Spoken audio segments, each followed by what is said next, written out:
Welcome back to Simply Shemane. I'm so glad you're here. But before we get started with the amazing lineup we have in store for you today, I really wanted to personally thank you for being here and for supporting this show.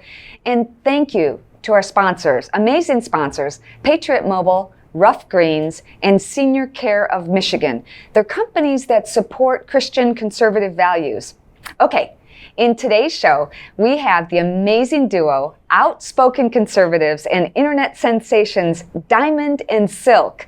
We have doctor, attorney, and filmmaker, Raymond King, and he'll be in the studio talking about toxic mold and chocolate. And we also have the producer of the hit TV reality series, Cheaters, Tommy Habeeb, will be in the studio today to talk about his brand new project, Rescuing Dogs, and also James O'Keefe with Project Veritas. We have such an amazing lineup.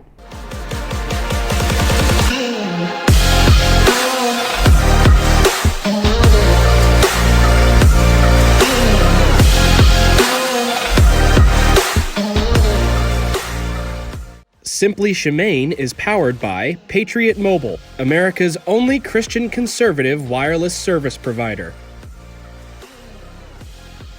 Tommy Habeeb is a television personality best known for producing one of the original reality shows, Cheaters, where he altered the landscape of television with the breakthrough of reality television and innovations in live camera and docuseries styles. Tommy is in the studio right now to talk about his new project. Tommy, welcome. Hey, how are you? I hope you don't mind. Not at all. You know what? Whatever you feel comfortable doing. Yeah. We're far enough apart. So I think we are. I think we're about 6 feet apart. So yes. Dr. Fauci would probably be cool with me. He'd be okay with it, and I'm okay with whatever makes you feel comfortable. Well, so, I just left the now hospital, that you say that. But it's okay. No, just kidding. I got a test. And yes. I came back perfectly just a day and a half ago. So good. You're good. I'm good right now. All right. So tell me about your new project. You know, I'm so excited because I'm doing a couple projects right now that are so close to my heart.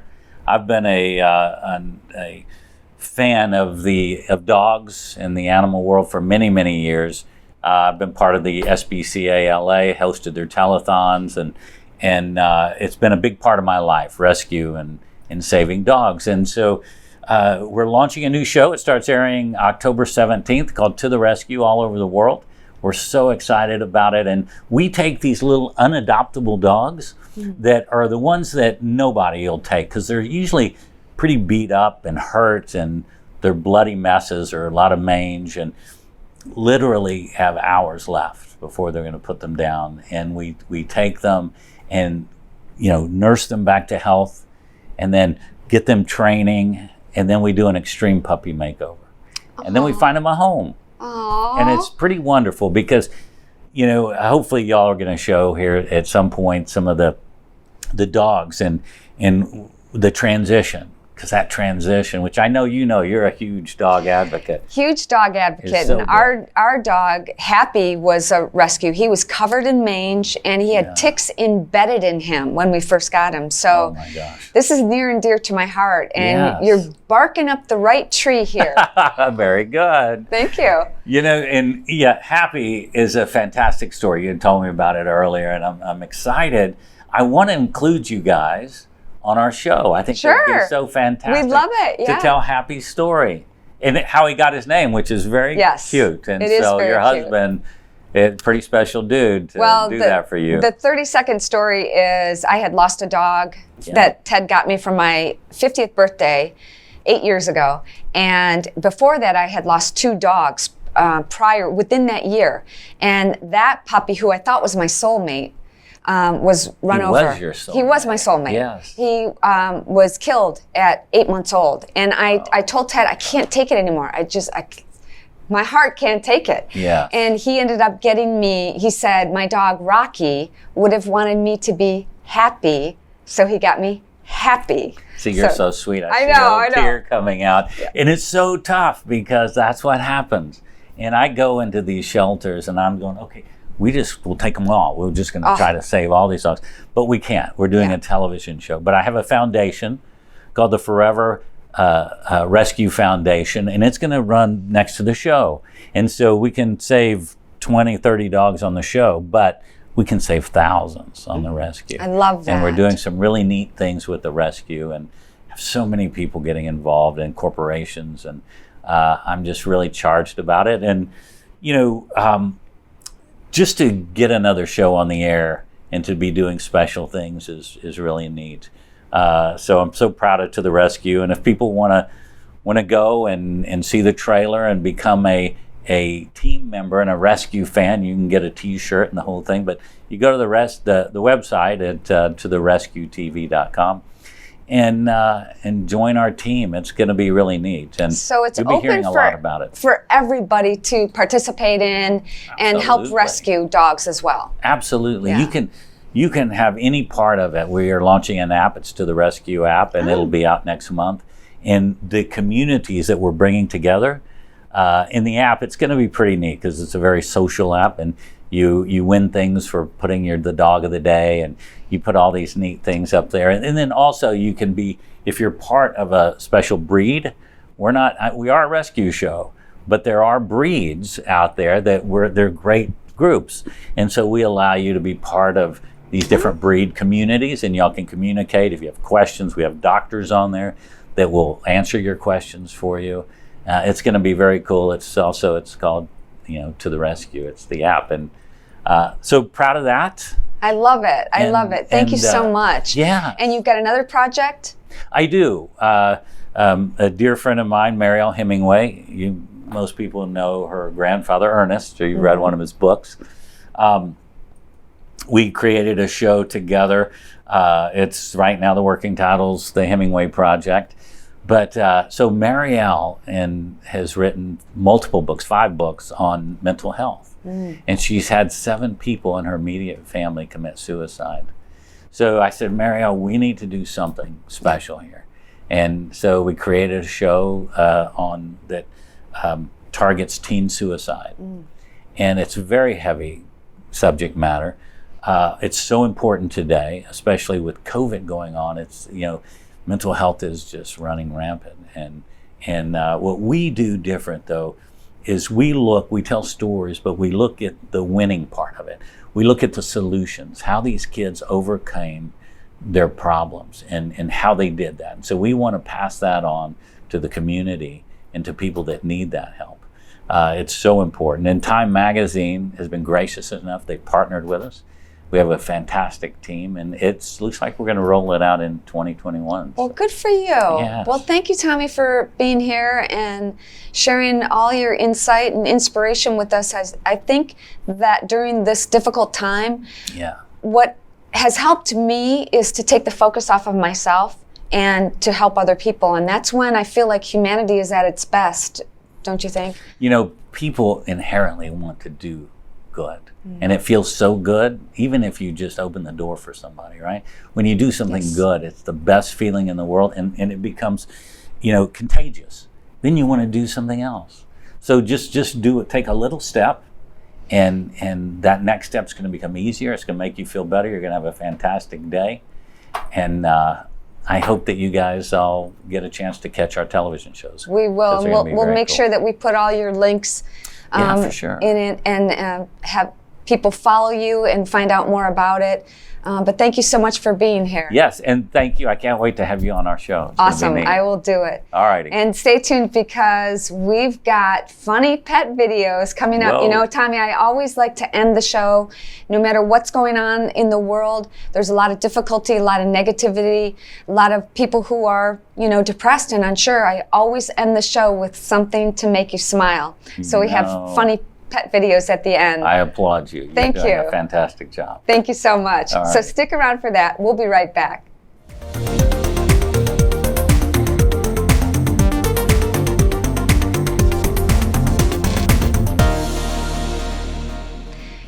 There's a lot of discussion on when students should return to the physical classroom and how virtual learning will get optimized, all that. But it's really important right now, more than ever, to stay connected with those you care about. And why not Get your wireless service from someone that shares your values. You know, Patriot Mobile is America's only Christian conservative wireless service provider. They have a huge promotion going on right now, so call right away to get their school days promotion. From now until September 12th, you can get a free phone or get a month free. That's so cool. You can build your own bundle with multi-line discounts. You can also get free activation and a free gift. And best of all, your school days dollars also support Students for Life, a nonprofit group that helps educate teens and young adults on pro-life choices. Call 972-PATRIOT or go to patriotmobile.com/Shemane. By the way, it's worth noting that Patriot Mobile was just rated #1 in customer satisfaction among all wireless providers. They have dependable nationwide 4G LTE networks, and all plans include unlimited talk and data. They have high-value, commitment-free plans to fit any budget.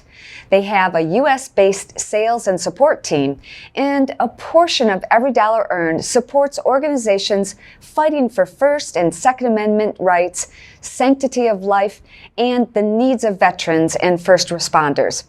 Don't miss the school days promotion going on now. Dr. Raymond King is an actor and filmmaker. He began performing magic at the age of 8 and worked his way through college as a professional magician and concert violinist before attending medical school at the University of Texas.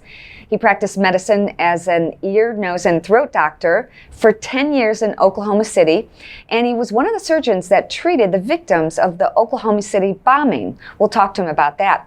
But then he decided to change careers, and he became an attorney. Welcome, Raymond. Thank you so much for being here. Thank you, Shemane. Happy So to be here. tell me a little bit about your story. You were an ear, nose, and throat doctor in Oklahoma City. What happened there? Let's start there. Oh my goodness. Well, so I was in Oklahoma City doing my residency training program in otolaryngology, or head and neck surgery, ear, nose, and throat. And in 1995 is when the Oklahoma City bombing happened, April 19th, 1995, about 6 blocks away from the clinic. And I was actually in a glass sky bridge that connected our administrative offices to the hospital. I was in the middle of the sky bridge when the bomb went off, about 6 blocks away. And the blast actually shook the sky bridge.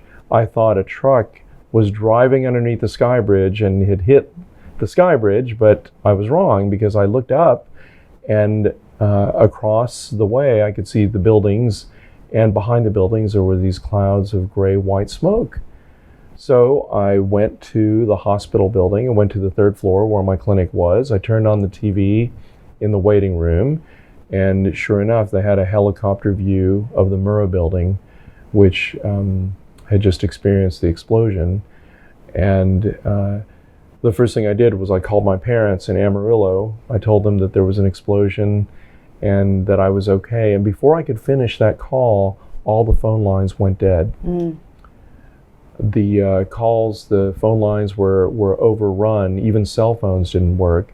The operator called code black, which means every available doctor go to the emergency room. So I went to the emergency room. There were probably about 150 of us in green scrubs and white lab coats. And I happened to be stationed in front of the swinging doors of the emergency room receiving patients. There were so many patients that they were brought in yellow school buses because there weren't enough emergency transport personnel, but there were men, women, very few children. I even recall some people being wheeled in with their own dismembered limbs in their laps. And what really struck me, though, was the significant amount of glass injuries that occurred. About 80% of the people that I saw that died from hemorrhage due to glass injuries. And mind you, this was before legislation came out requiring safety glass to be in federal buildings. In fact, if anything, this brought out what was called Bailey's Law, Bailey happened to be a young child that was a firefighter by the name of I Chris remember. Fields Yeah. tried to rescue her. It was on her first birthday, and she died in his arms. And a photographer took that picture, and it became the face of the Oklahoma City bombing. But her mother had lobbied, and they came up with what's called Bailey's Law, which now requires the safety glass in federal buildings, and also when there are daycare centers, that there would be adequate safety measures for children. So how did you go from being a doctor to being an attorney and a mold attorney? I am not a mold attorney. Okay. I just wrote a book on mold. I wrote 2 best-selling books on mold. But what happened was... how did you go from being an emergency room doctor in Oklahoma? Like, what was that thing that made you change your mind and go, I got to get out of here? Well, let me finish what happened to me in the emergency room in 1995. A gentleman had a blood-soaked towel on his face, and he was standing in the building across the street from the Murrah Center. The force of the explosion, he had his back to the window. The force of the explosion and the shards of glass actually lifted up his scalp and flipped it over his face, just like that. I lifted up this blood-soaked towel, I gave him some morphine and carefully replaced the scalp, and as his eyes were opening, tears were streaming down his face, and I said, "Sir, are you in pain?" He said, "Doc, I can still see." He thought he lost his whole face, when in fact it was just his scalp that was covering his eyes. And as I leaned over him and was carefully picking glass out of his skull, irrigating and reattaching the scalp, the irony was I was holding his head steady because he was crying so vigorously, tears of joy, that he still had his face. And in fact, because he was saying he could still see. That's amazing. Yeah. And so what was the thing, the instigator? And as soon as I finished replacing the scalp, the guy in the next cubicle, he opened the curtain, and there was a gentleman who had multiple glass injuries to his head, neck, and chest. He had a chest wound where you could see the pericardium, the covering of the heart, was beating in and out of the hole. And he said, "Raymond, we need to crack his chest. We need to do an emergency open thoracotomy." And this is a very barbaric procedure, basically a last-ditch effort to save somebody. We had a medical student doing chest compressions. The table was moving up and down. You make an incision on the rib cage, you put in the rib spreader, you open the ribs, and then you reach for the heart. And there's nothing as surreal as holding the heart of a 35-year-old man while you're looking at his eyes as life is ebbing away. And in the 20 seconds that I held his heart before he expired, it was like a suspended moment that lasted an eternity. And it was in that moment that three things were shouted into my heart. Number 1, life is a gift. Number 2, life is short. Number 3, if you are not living each day with passion, advancing the kingdom of God, you are wasting your time. And it was in that moment when I had the courage and the resolve the week after the bombing to apply to law school. What an amazing story. Wow. I could go on and talk to you forever. I want to bring up these books that you have written about toxic mold litigation and also Legally Chocolate. So take me quickly through how these two came about. Okay, so those are 2 of the 4 books I've written. Okay. But the latest one. So you decided to follow your dream and become an attorney. Well, so it wasn't on my radar screen. Yeah. Until after the bombing. You need to understand that my grandfather was an attorney. I was very close to my grandfather. In fact, when he passed away, I didn't even cry at his funeral because we were so close. We had said everything to each other, I knew it was going to take something bigger than death to take him away from me. And that day of the bombing, I saw 17 people die in front of me in one day. And it dawned on me that I just wanted to do something different. And so my default was finding that relationship I had with my grandfather. I knew that law was where I was being called. Well, that's awesome. That's a great story. And so you followed your path, that guidance that God gave you, that put on your heart, and you ended up writing. Tell me a little bit about this and this. So very quickly, fall of that year, I was seeing patients 5 days a week, 4 nights a week. I went to law school. Second year of law school, I got married. Third year of law school, we had our first child during finals week. And in the delivery room is when I told my wife that I wanted to leave medicine, which, by the way, is bad timing. And she thought I was kidding. And then the following year, I was working in a big firm in Dallas representing a healthcare system.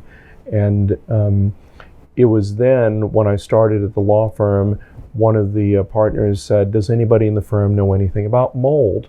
Our insurance company clients are getting sued on these toxic mold claims."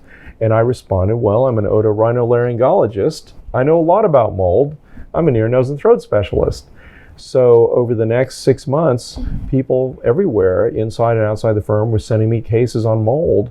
And in 6 months, I had enough cases to be able to write a book.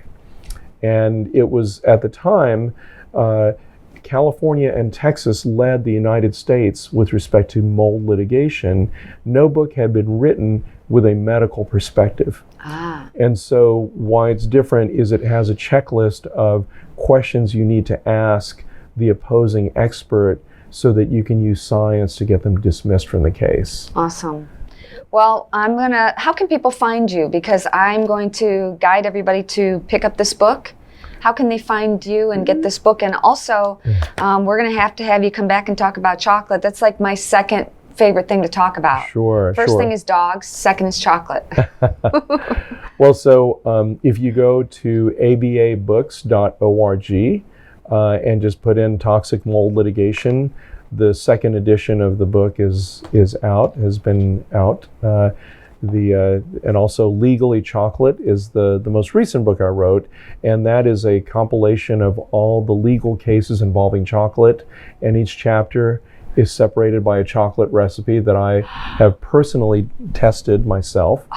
I'm excited. I'm going to have to try them all. Yes. And then you're also a filmmaker, and I'm so excited that our paths have crossed. It's an amazing story that we have, our connection, which is through my son Rocco and acting, and you guys have been in an acting workshop together. So this is a God-sent relationship that we have, and I can't wait because I feel like we're going to be working on a few projects in the very near future, maybe involving filmmaking and chocolate and mold. I don't know. Well, Raymond, thank you so much for being here. I appreciate it. Sure. Thank you. All right. We will be right back. Stay tuned.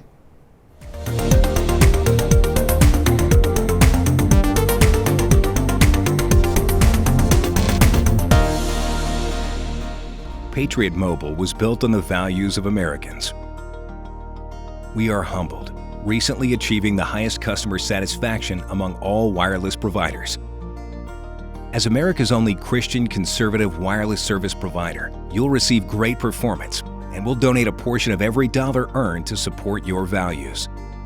Try a wireless company that really cares about you and your values. Call us today, mention Shemane, and get our best promotion. More than 10 years ago, Project Veritas started as a dream to investigate and expose corruption and fraud.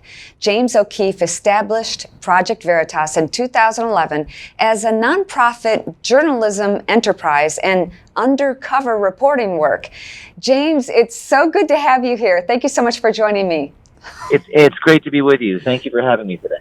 Hey, before we get into this recent lawsuit that you have just filed, take us back to 2007 when you dressed up like a pimp and went into the Association of Community Organizations for Reform, or ACORN, and got the staff to admit they lie on tax and welfare forms. Well, thank you. Yeah, Acorn was a really an idea that was given to me by a young woman who sent me a Facebook message and said that this is a group that Barack Obama worked for as an attorney, and they were basically breaking down doors of unethical. So I decided to go in there and expose them by dressing up like a pimp, getting a woman as a prostitute, and they told us how to counsel us. They told us how to break the law and traffic in underage prostitutes, violate the law, tell us to declare them as dependents on our tax forms. And ACORN was defunded in Congress. Both Democrats and Republicans were shocked by it, and that led to hundreds of investigations that we have done over the years on voter fraud, on media bias, insiders and whistleblowers inside government agencies. And we're basically the nation's premier undercover journalism organization, which leads me to believe that we're being targeted by our government in this denial of my right to purchase a gun. Yeah, when I met you a few years ago in Waco, Texas, you knew you were going to get in trouble, and maybe now you have. So what happened? Well, I went to the store, and I'm in New York State, upstate New York, and I went to the gun store, and I got denied a right to purchase a shotgun. And the clerk told me first, he said, well, this is odd. It came back immediately. And it was not, for those listening, you think I'm in New York. It has nothing to do with it. The state that I'm in, it's a federal issue. It's a federal background check, a form they make you sign. So I said, well, I guess I'll go back in and try to see if this was an error. And I got rejected again. So I started to record these rejections showing that I'm on a federal NICS list for convicted felons. Now, what's interesting is I'm not a felon. I've never been a felon.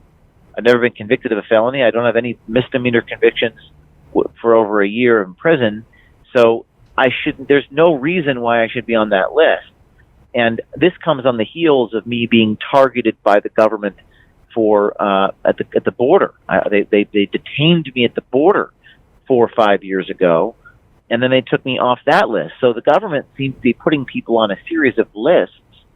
The question is this an administrative error or is it intentional because of our journalism? So I filed a lawsuit yesterday in federal court against the FBI for putting me on a felons list, preventing me from purchasing a firearm. It's our right. It's our God-given right. I mean, we don't need a piece of paper for our First Amendment right, and we should all be able to have that Second Amendment right. So what's going to happen now? Where do you think, how do you think this can move forward? I think it's an open shut case. I know there's many people, many Americans who are also put on various lists, and they don't have the resources or the ability to fight it. They don't have the platform that we have, but I think we're going to be taken off the list. It's an open shut case. I've never committed a crime. There's no reason for me to be prevented from owning a firearm. I don't have any history of mental illness. I'm not a felon. I've never had violent misdemeanor charges. So I just want to understand the reason why the FBI has done this. And I think it's an evidence of in our society that if you take on powerful interests, they will retaliate against you, and that's un-American. It's not what we stand for in the United States. That they shouldn't be that way. And I think we're entering a time in our history when a lot of people actually do think you should be targeted for your political views, and that's something I don't stand for. So to make a stand against this, I've initiated a lawsuit against the FBI. I think we're going to win. I think this will be adjudicated in the next 60 to 90 days. And there are some outstanding questions about why I've been targeted by the Department of Homeland Security, why I've been targeted by the FBI, for what? For doing journalism? Are they going to say that I'm not a reporter? I need a license to be a journalist? I mean, you need a license to cut hair. You shouldn't have a license to be a journalist in the United States. So anyway, this is what we're going through. I did a video on this. I recorded all of my interaction with the gun store clerks. It's pretty entertaining to see the reactions to this denial and how outrageous it is. Well, you're shining a spotlight on the cockroaches, so to speak, and God bless you for doing that and for being bold and brave and standing your ground. So how can people follow you and support you? It's projectveritas.com. That's projectveritas.com. And if you want to support the mission, you can wear a hidden camera. You can expose these people. As you said, cockroaches scurry in the dark when the light shines, or as Justice Brandeis would say, sunlight is the best disinfectant.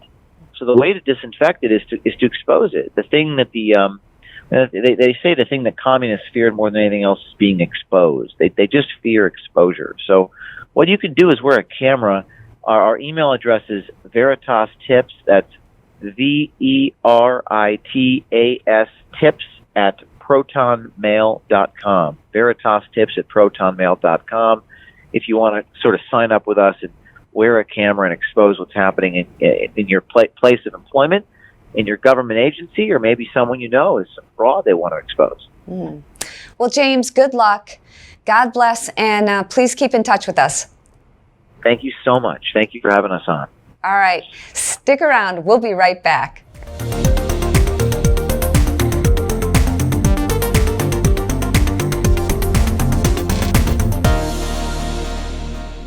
They're outspoken conservatives, internet sensations, and authors.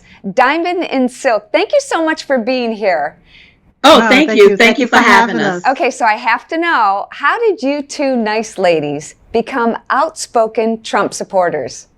Well, you know, it all started back in 2015 when I was watching it on television. The candidate then, Donald Trump, he was announcing that he was going to be running for president. And I liked what I was hearing. I picked up the phone. I called my sister. I said, girl, I said, cut on your TV. Now, I know it's turned on your TV, but I'm from the South. I said, cut on your TV. I said, Donald Trump is announcing he's running for president. And I stopped what I was doing and I actually cut on the TV. And she called me back halfway through. She said, girl, she said, this is going to be the next president of the United States. I sure did. And we started looking at everything. You know, we realized we did not want another career politician. We really wanted a businessman who had the master plan to truly make this place great again. And you could say, listen, we betted right and we voted right when we voted for President Donald J. Trump. And we also did not vote for the party. We voted for the person. That's right. And that's who we did, what we did. And it was Donald J. Trump. Yes.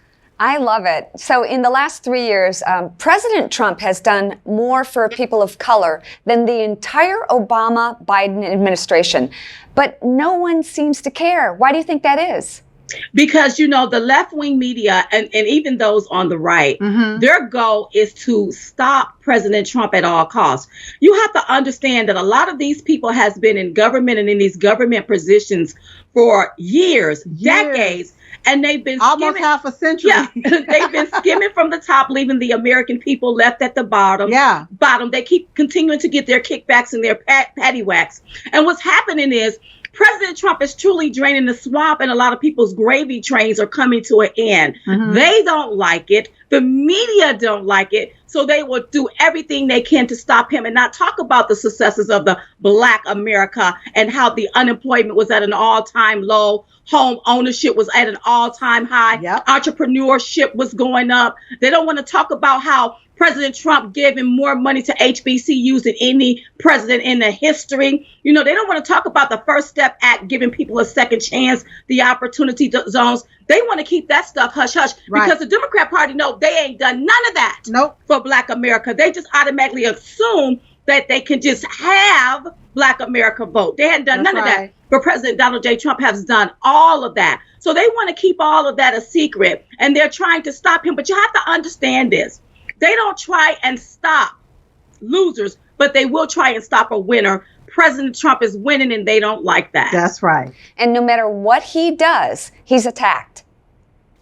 That's right. Anything that he do, he can go and save somebody. He's going to be attacked for it. Look at how he's trying to save lives by letting you all know about a drug that could possibly save your life. And look at these government entities that don't want the American people to use that, but they will prefer that we use expensive drugs. Yeah. Look at how President Donald J. Trump is going up against these drug companies. Pharmaceuticals. These pharmaceutical companies. Yeah. Where's the left? The Democrats ain't fighting for your rights to have lower drug costs. That's it's right. President Donald J. Trump that's doing that. That's right. You have these Democrats that's siding with these pharmaceutical companies that will prefer to sell our elderly and even those that's not elderly that have conditions, these high drugs, where they cannot hardly afford them, instead of fighting for Americans to have low drug costs. I want the American people to see exactly what's going on. And not only that, look at all of the red tape that President Donald J. Trump cut,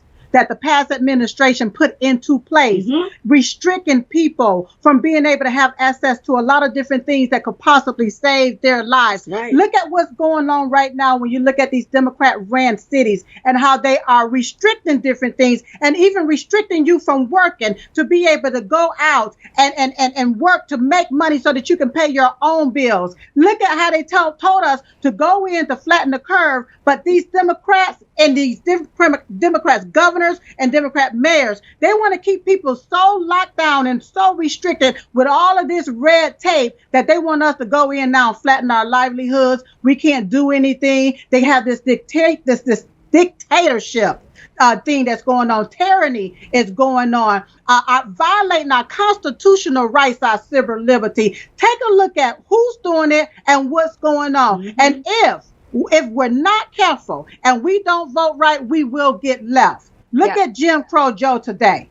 Just look at Jim Crow Joe. Look at the sentiments of racism that he spews and bigotry on a daily basis. And the left-wing media is silent. They won't talk about Jim Crow Joe and how he spewed the sentiments of bigotry and racism, especially when it pertains to Black America. And he makes it look like now Black America, all y'all think alike. See, that's the liberal ideology. Right. They've told Black America, this is the only thing you can be. This is the only way you can think. And that's offensive. That's very offensive. Why do you think the left and the, as you say, Jim Crow Joe supporters, why are they all falling for it?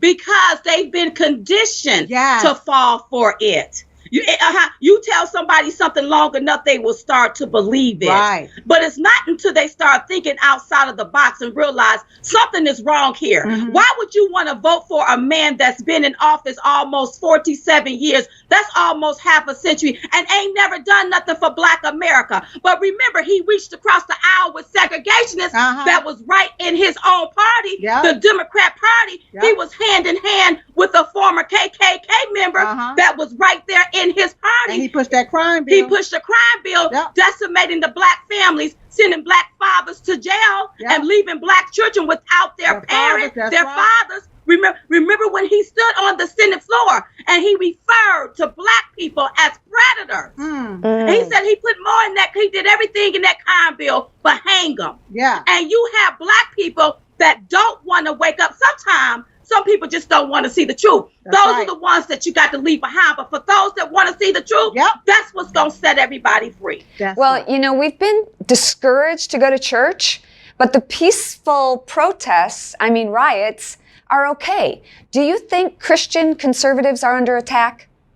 Oh, absolutely. Most definitely. They are being bullied to stay silent. Right. And I heard it's being alleged that even some of these churches are taking money to stay silent and watch this chaos and confusion happen in our country. You see these anarchists, Antifa, the Black Lives Matter movement rising up. And keep in mind with this Black Lives Matter propaganda, what they're pushing is to dismantle the nuclear family. Disrupt that. So that means they don't want our Black children to have mothers and fathers in the homes. So when we look at all of this here, let me tell you something. The left is going along with this. They like this foolishness. That's right. This is what they love. They want the chaos. They want the confusion, and then they want to turn around and think they're going to blame President Trump. None of this ain't Trump's fault. Let me tell you this here. This here's the systemic racism and all of the stuff. This stuff been here way before Trump. But who put it in place? That's right. These white left-leaning liberals. They the one that own most of the media. They the one that own Hollywood. They the one that own a lot of these entities.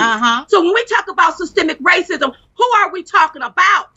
The Democrat Party. These are the systems that they put in place designed to keep you controlled and in a confined mindset. That's right. How do we come together? How do we heal this divide that we're experiencing right now and move forward? Here is how we do it. We're going to have to stop listening to the left-wing media and some of these media outlets that manipulate things and put things before us. I call them subliminal messaging before us, and get that in your minds and you think that's so. Instead of looking at, you're going to have to start looking into things, and you're going to have to realize that we stay in the greatest country on earth. We stand up for the flag. We're very patriotic, and there's no other country like this country. When you understand that you have liberties and you have freedoms and you have constitutional rights, you will want to pick up your white brother and sister hand, or your black brother and sister hand, and walk hand in hand and say, how do we come together? What they tried to do is divide us based on race. But who did it? It was the left-wing media and even some on the right. And that is so sad, so sick, and so sinister. So we have to look past our skin color and realize that we are American first. We are the United States, not the divided states. And there's only one race, and that's the human race. And at the end of the day and the beginning of the day, all of our lives matter. That's right. I absolutely, wholeheartedly agree with you. I'm on the same page. Tell me about your new book. Well, we have a book called Uprising. Who the hell said you can't ditch and switch? The Awakening of Diamond and Silk. That's right. You can order the book at diamondandsilkbook.com. Listen, we talk about the liberal ideology. We also talk about our upbringing. Oftentimes, the media try to write hit pieces on us. That's not true. And we thought it was the perfect time to tell our story and then talk about what's going on in our country and how we can move past that. It's a very great book. It's a very great read. It's a page turner. And it took us out, how many months did it take us to write it? But we finally got it written. It's out there. So we want everyone to order the book, diamondandsilkbook.com. That's right. Ladies, thank you so much for being here. I can't wait to read your book, and I'm going to tell everybody I know about it. Thank you for standing up for the truth and for being bold and brave. You got to stay strong and stay healthy, because you are both doing God's work. Thank you. Thank you for having us. All right. God bless. Stick around. We'll be right back.